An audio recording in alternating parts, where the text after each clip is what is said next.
Hello साथियों, जय हिंद, वंदे मातरम। मैं आकाश तिवारी आप सभी बच्चों का फिर से स्वागत करता हूं ऑन सेट एग्जाम के चैनल पे।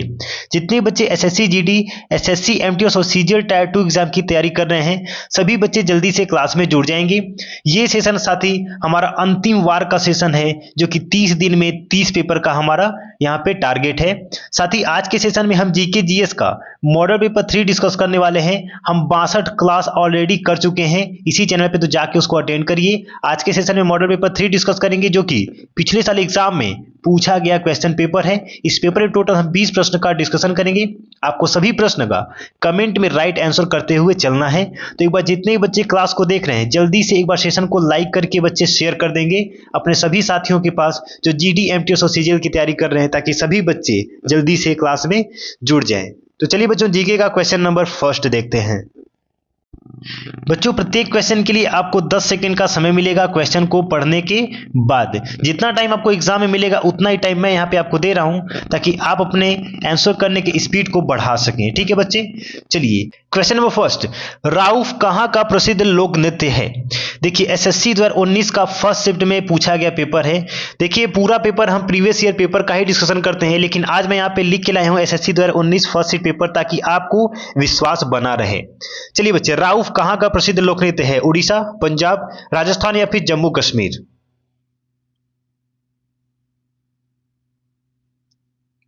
राउफ बच्चे जम्मू कश्मीर का प्रसिद्ध लोक नृत्य है। Option number D is the right answer. Orissa का क्या हो जाएगा बच्चे? उड़ीसा का प्रसिद्ध लोक नृत्य क्या हो जाएगा बच्चे? झूमर हो जाएगा। क्या हो जाएगा? झूमर हो जाएगा। पंजाब का आपको मालूम होगा क्या होता है? भांगड़ा होता है। क्या है? भांगड़ा है। और राजस्थान का प्रसिद्ध लोक नृत्य क्या बच्चे? घूमर है। क्या है? घूमर है। बच्चे कॉपी पेन लेके बैठेंगे और इसका नोट बना के जरूर रखेंगे और रिवीजन करेंगे। देखिए, रिवीजन नहीं करेंगे तो मैं आपको अभी बोल रहा हूं, आपका सारा पढ़ा लिखा बेकार हो जाएगा। तो रिवीजन जरूर से करिए और नोट बना के रखेंगे तो आपका वेस्ट नहीं जाएगा, हर एग्जाम में आपका काम आ जाएगा। चलिए क्वेश्चन नंबर 2। पाइका नृत्य से कौन सा राज्य संबंधित है? एसएससी 2019 सेकंड शिफ्ट में पूछा गया प्रश्न है। झारखंड, राजस्थान, पंजाब या फिर केरल?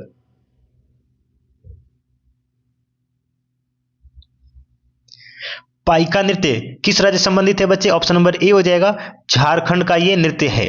राजस्थान का अभी हमने यहाँ पे डिस्कस किया, क्या है? घूमर है। पंजाब का क्या है बच्चे? भांगड़ा है। और केरल का क्या हो जाएगा बच्चे? केरल का क्या हो जाएगा? मोहिनी अट्टम हो जाएगा। क्या हो जाएगा? मोहिनी अट्टम हो जाएगा। नोट कर लेंगे इसको। ठीक है बच्चे, चलिए क्वेश्चन नंबर 3। मधुमक्खियों के प्रजनन एवं प्रबंधन को क्या कहते हैं? सेरीकल्चर, सिल्वीकल्चर, पिस्सीकल्चर या फिर एपीकल्चर? ये आपका ना हर साल में ये प्रश्न आपको देखने को मिला है, मधुमक्खियों के प्रजनन वाला। 5 स्टार लगा लेंगे। वैसे तो पूरा सेशन 5 स्टार का है, लेकिन ये कई बार रिपीटेड है।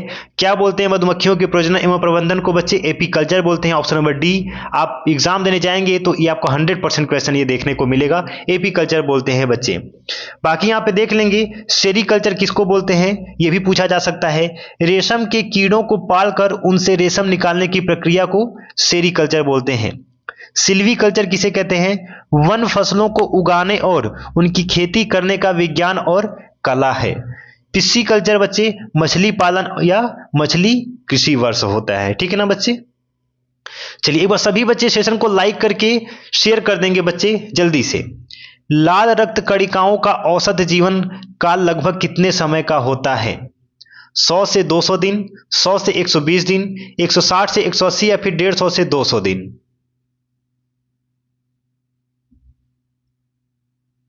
लाल रक्त कणिकाओं का औसत जीवन कितना होता है बच्चे? ऑप्शन नंबर ए, 100 से 200 दिन होता है। Question number 5। शीत ऋतु में पशुओं के प्रसूति काल को क्या कहते हैं? एस्टिवेशन, रीजेनरेशन, म्यूटेशन या फिर हाइबरनेशन?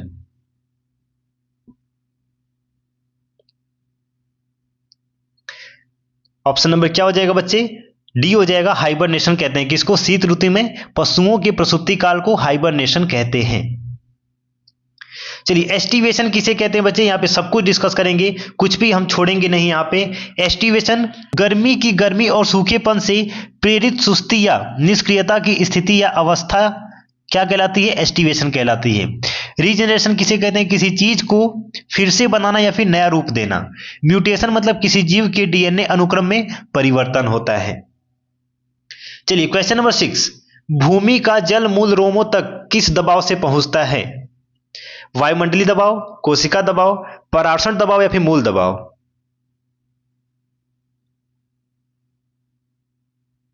देखिए भूमि का जल मूल रोमों तक किस दबाव से पहुंचता है बच्चे? ऑप्शन नंबर सी हो जाएगा, परावर्तन दबाव के कारण पहुंचता है। क्वेश्चन नंबर 7, पंचशील के सिद्धांतों का प्रस्तावक कौन था? महात्मा गांधी, स्वामी दयानंद सरस्वती, पंडित जवाहरलाल नेहरू या फिर महात्मा बुद्ध?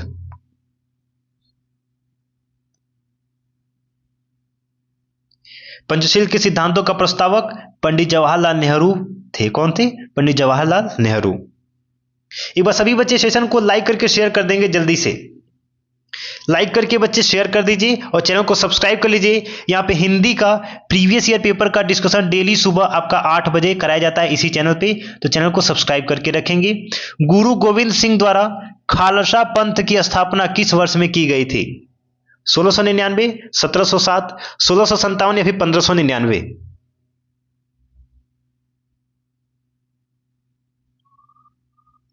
देखिए खालसा वंश की स्थापना किस वर्ष की गई थी? याद रखेंगे ऑप्शन नंबर ए में, यानी कि 1699 में की गई थी। कब की गई थी? 1699 में। किसके द्वारा की गई थी?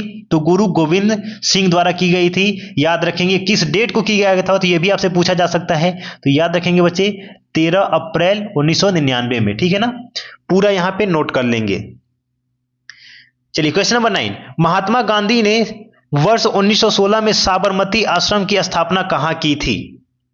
अच्छा सभी बच्चे बताएंगे कि साबरमती मूवी जो मूवी निकली है, कितने लोग उसको देख के आए हैं? अगर वो आपने मूवी नहीं देखी ना बच्चे, तो आप जाके उसको वॉच करिए, ठीक है ना। देखिए उसको प्राइम मिनिस्टर मोदी भी उसको देख के आए हैं और बहुत भावुक हो गए थे। और साबरमती एक्सप्रेस जो मूवी है वो पूरा आपका रियल घटना पे आधारित है, तो उसको जाके देखेंगे और जिन्होंने देख लिया एक बार कमेंट में बताएंगे, ठीक है ना बच्चे। चलिए महात्मा गांधी ने वर्ष 1916 में साबरमती आश्रम की स्थापना की थी, ठीक है ना। और कहां पे की थी? तो ऑप्शन नंबर बी हो जाएगा, अहमदाबाद में की थी। क्वेश्चन नंबर 10, निम्नलिखित वर्गों में से किसमें जंतुओं की संख्या सबसे अधिक होती है? मैमल्स, रेप्टिलिया, इंसेक्टा या फिर पाइसेज?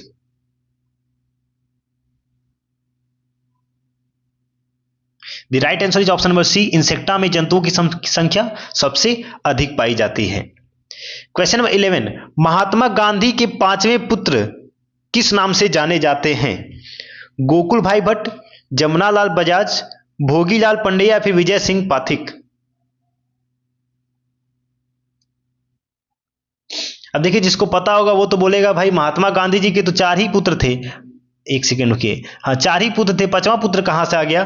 तो बच्चे महात्मा गांधी जी के 4 ही पुत्र थे, लेकिन उनके 5वें पुत्र भी थे। कैसे अभी बताते हैं। उनका नाम पहले जान लीजिए, जमुनालाल बजाज था। क्या था? जमुनालाल बजाज। अब 5वें पुत्र के बारे में थोड़ा सा यहाँ डिस्कशन करना पड़ेगा। देखिए सबसे पहले जान लेते हैं कि गांधी जी का जन्म कब हुआ था, तो 2 अक्टूबर 1869 में हुआ था। मृत्यु 30 जनवरी 1948 में हुआ था। महात्मा गांधी जी के 4 बेटे थे, बिल्कुल सही, लेकिन वो जमुनालाल बजाज को अपना 5वां बेटा मानते थे। सबसे पहले 1920 में जमुनालाल जी ने गांधी जी से कहा था कि वो उन्हें अपने बेटे के रूप में स्वीकार लें, इसीलिए गांधी जी उनको अपना बेटा मानने लगे थे, जिसका नाम जमुनालाल बजाज था। 5वें पुत्र के नाम से जाने जाते हैं वो। क्वेश्चन नंबर 12, ब्रह्मा विष्णु और महेश की त्रिमूर्ति वाला प्रसिद्ध मंदिर किस शहर में है? रामेश्वरम, सुचिंद्रम, मदुरई या फिर चिदम्बरम?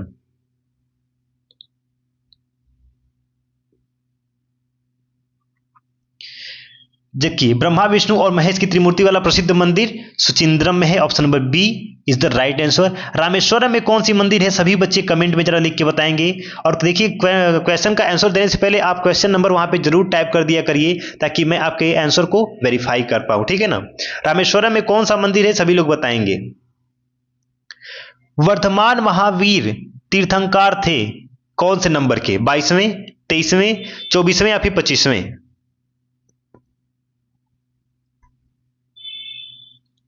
देखिए 22वें वर्धमान कौन थे बच्चे? सॉरी 22वें तीर्थंकर कौन थे?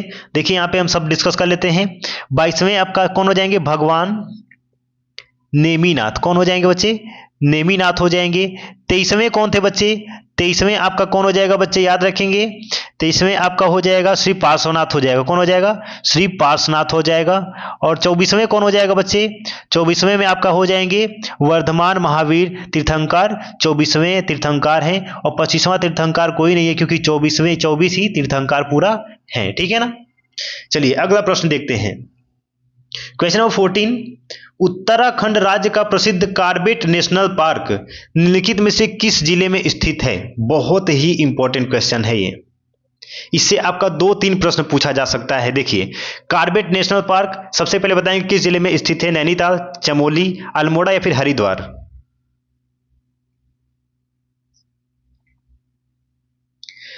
सबसे पहले देखिए हम यहाँ पे ये डिस्कस कर लेते हैं कि कॉर्बेट नेशनल पार्क किस राज्य में है, तो याद रखेंगे उत्तराखंड में। उत्तराखंड के किस जिले में, तो नैनीताल में है, ठीक है ना बच्चे। ये भी ध्यान रखेंगे कि जो कॉर्बेट नेशनल पार्क है ना, ये आपका भारत का पहला राष्ट्रीय उद्यान है, ठीक है ना बच्चे। याद रखेंगे भारत का पहला राष्ट्रीय उद्यान कौन सा है, तो याद रखेंगे कॉर्बेट नेशनल पार्क है, जो कि उत्तराखंड के नैनीताल में स्थित है। चलिए अगला प्रश्न देखते हैं। अच्छा ये भी ध्यान रखें कि आपका ये कॉर्बेट नेशनल पार्क की स्थापना कब हुई थी। देखिए ये भी पूछा जा सकता है, तो 1936 में हुआ था, ये भी याद रखेंगे। चलिए क्वेश्चन नंबर 15, चीन किस क्षेत्र में दुनिया का सबसे अधिक ऊंचाई वाला क्लाउड कंप्यूटिंग डाटा सेंटर बना रहा है। तिब्बत, ताइवान, हांगकांग या फिर बीजिंग।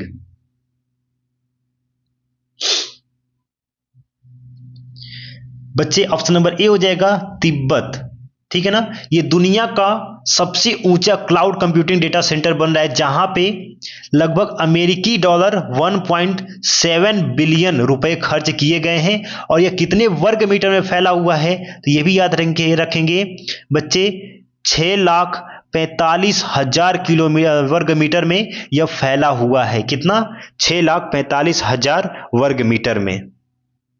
चलिए अगला प्रश्न, राजस्थान की सीमा कितने राज्यों की सीमाओं तक स्पर्श करती है।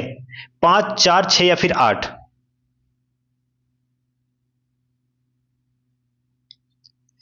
तो बच्चे राजस्थान की सीमा 5 राज्यों को स्पर्श करती है। कितने, 5 राज्यों को। कौन कौन से बच्चे देखेंगे, पहला हो जाएगा पंजाब, दूसरा क्या हो जाएगा हरियाणा हो जाएगा, तीसरा क्या हो जाएगा बच्चे यूपी हो जाएगा, चौथा क्या हो जाएगा एमपी हो जाएगा, और पांचवा कौन सा हो जाएगा गुजरात हो जाएगा। ठीक है ना बच्चे, याद रखेंगे गुजरात हो जाएगा। क्वेश्चन नंबर 17, राज्य की आकस्मिकता निधि किसके द्वारा संचालित की जाती है। भारत के प्रधानमंत्री, मुख्यमंत्री, भारत के राष्ट्रपति या फिर राज्यपाल के द्वारा।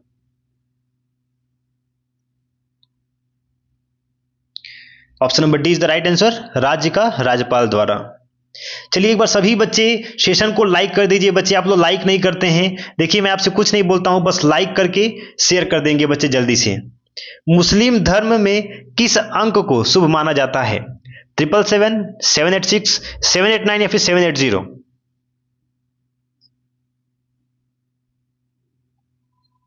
ऑप्शन नंबर बी हो जाएगा 786। अंतर्राष्ट्रीय न्यायालय के न्यायाधीशों की पदावधि कितने वर्ष की होती है। 6, 9, 10 या फिर 12।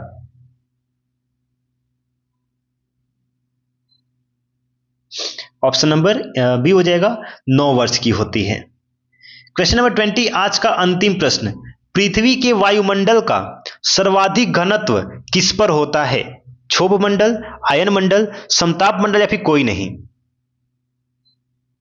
और इस प्रश्न का आंसर जानने से पहले सभी बच्चे बताएंगे, हमने यहाँ पे टोटल 20 प्रश्न का डिस्कशन किया, आपने कितने प्रश्न का राइट आंसर किया है। सभी बच्चे कमेंट में लिख के बताएंगे सर मैंने 20 में से इतने प्रश्न का सही जवाब किया है। तो पृथ्वी के वायुमंडल का सर्वाधिक घनत्व किस पर होता है बच्चे। ऑप्शन नंबर ए हो जाएगा क्षोभ मंडल पे होता है। कितना परसेंट होता है, तो याद रखेंगे जो आपका वायु का जो द्रव्यमान होता है, ठीक है ना, वो 75 से 80% आपका किसमें होता है, क्षोभ मंडल में होता है। बच्चे सभी बच्चे सेशन को लाइक करके चैनल को सब्सक्राइब कर लेंगे। डेली यहाँ पे जीके और हिंदी का पिछले साल एग्जाम में पूछे गए प्रश्न का डिस्कशन कराया जा रहा है। मिलते हैं साथ ही नए सेशन में। जय हिंद, वंदे मातरम।